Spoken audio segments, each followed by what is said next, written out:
একসময় এসিকে বিলাসিতার জন্য দেখা হলেও এখন গরমের তীব্রতা বাড়তে থাকায় প্রশান্তির জন্য প্রয়োজনে পরিণত হয়েছে এটি। এই প্রয়োজনের জিনিসই অনেক সময় প্রাণনাশের কারণ হয়ে থাকে। শনিবার যাত্রাবাড়িতে এসি বিস্ফোরণে একই পরিবারের 4 জন সদস্য দগ্ধ হয়েছেন। এতে এসি বিস্ফোরণে মানুষের মনে জন্ম নিয়েছে নতুন আতঙ্কের, কেননা অনেকের ঘরেই এখন এসি আছে। তবে আপনি কি জানেন কেন এসি বিস্ফোরণ হয়?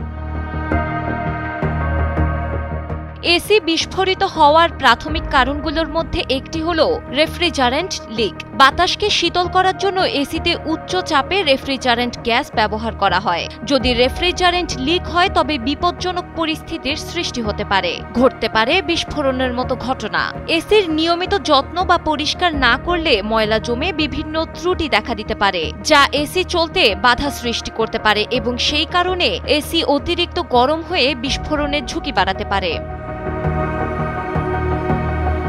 এছাড়া কিছু এসি দীর্ঘ সময় চালালে বৈদ্যুতিক যন্ত্রপাতিগুলো অতিরিক্ত গরম হতে পারে, যার ফলে বিস্ফোরণ ঘটতে পারে। ভোল্টেজের ওঠানামার কারণে এসির বৈদ্যুতিক যন্ত্রপাতিতে ত্রুটি দেখা দিতে পারে।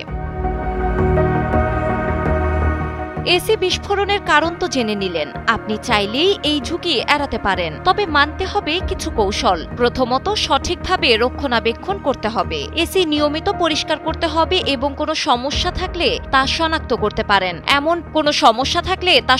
করতে পারেন। এমন পেশাদার টেকনিশিয়ানের সঙ্গে নিয়মিত যোগাযোগ রাখতে হবে। এছাড়া রেফ্রিজারেন্ট লিক ডিটেক্টর ইনস্টল করাও একটি উপায়। এই ডিভাইসগুলো রেফ্রিজারেন্ট গ্যাস ছড়িয়ে পড়লে সতর্ক করতে পারে। অনেক বছরের পুরনো এসি পাল্টে নতুন মডেলে আপগ্রেড করা যেতে পারে, তবে খেয়াল রাখতে হবে সেটিতে যেন লিক ডিটেক্টর থাকে।